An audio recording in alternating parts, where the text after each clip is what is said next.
Bismillahirrahmanirrahim, të gjitha falënderimet dhe lavdimet janë vetëm për Allahun, Zotin e gjithësisë, dhe salavatet e përzemër të Muhammed Mustafa sallallahu alaihi wasallam në ditën e Xuma të datës 28 mars 2025 apo 28 Ramazan 1446 Hijri.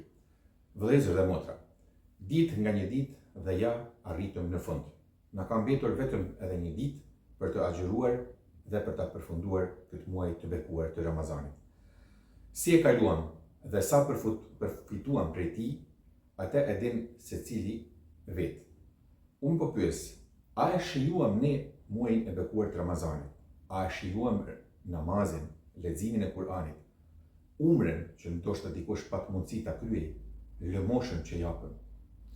Kur pyes a e shijuam, po duhet të them, a do të vazhdojmë ne me këto punë fisnike edhe pas muajit të Ramazanit, apo thjesht do e lëmë kaq? Sot në botë ka një piktor me famë botërore, pikturet e të cilit shiten madje edhe me miliona. Emri i tij është Van Gogh dhe nuk dyshoj që nuk keni dëgjuar ndonjëherë për të. A e keni ditur se ajo që është e veçanta te ky njeri është se ky njeri është bërë i famshëm vetëm se pas vdekjes së tij. Ky edhe nuk është shumë për të çuditur ky fakt, sepse edhe ne si musliman nga njëherë nuk dim t'i vlerësojmë njerëzit dhe mirësitë e tyre, por kur i humbin ato, kur ato ndrojnë jetë dhe shkojnë në ahiret, atëherë themi, sa i mirë ishte, rahmetlia. Gjatë jetës së vet, Van Goghu ka pikturuar mbi 800 tablo dhe ka arritur që ta shes vetëm një, dhe atë për një çmim $50. Dhe atë ja kishte shitur motrës së shokut të tij, e cila këtë tablo e kishte blerë vetëm se i pëlqehej Van Goghu, por jo edhe piktura e tij. Pavarësisht se askush nuk i blinte pikturat, dhe kjo i binte si një mesazh atij se është duke bërë një punë të kotë, se ato nuk kanë asnjë vlerë. Ai megjithatë vazhdonte punën e tij. Pikturat e tij u shitën vetëm pas vdekjes së tij, nga ana e fëmijëve të tij apo nipërve dhe mbesëve, dhe ata arritën që të fitojnë goxha mirë pasuri me shitjen e tyre. Atëherë pra, shtrohet pyetja, cila dhe pse i ky pikturonte gjithë ato piktura, kurse ato thjesht njerëzve nuk ju pëlqenin fare?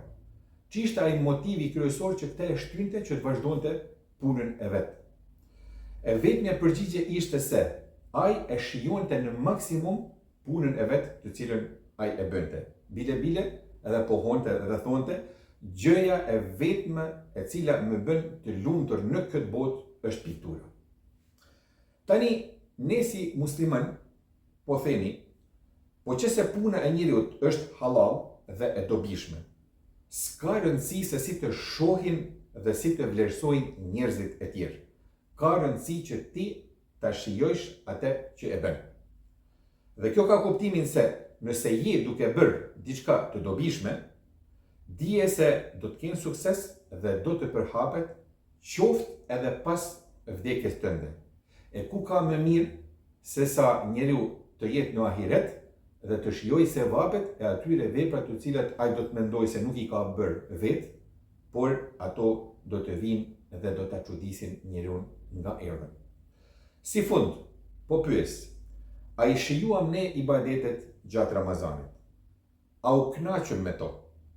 Apo bëjmë një adet apo një vepër që po e bëjnë të gjithë të tjerët dhe tani pas Ramazanit, për fat të keq, po lirohemi së bashku me shejtanin.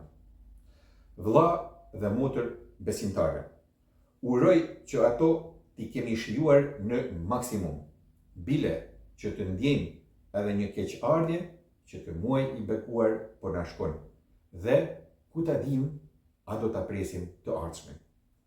Allahun e lutim që të na i pranojë të gjitha punët e mira dhe të na i zbusë zemrat tona që ato të reflektojnë edhe në ditët në vijim. Më lejoni që si mik i juaj nëpërmes rrjeteve sociale të Facebookut dhe të tjera që t'ju uroj festën e Fitr Bajramit. Allahu e pranoft nga ne dhe nga ju. Gëzuar dhe për shumët festën e Fitër Bajramit. Esselamu alaikum wa rahmetullahi wa barakatuhu.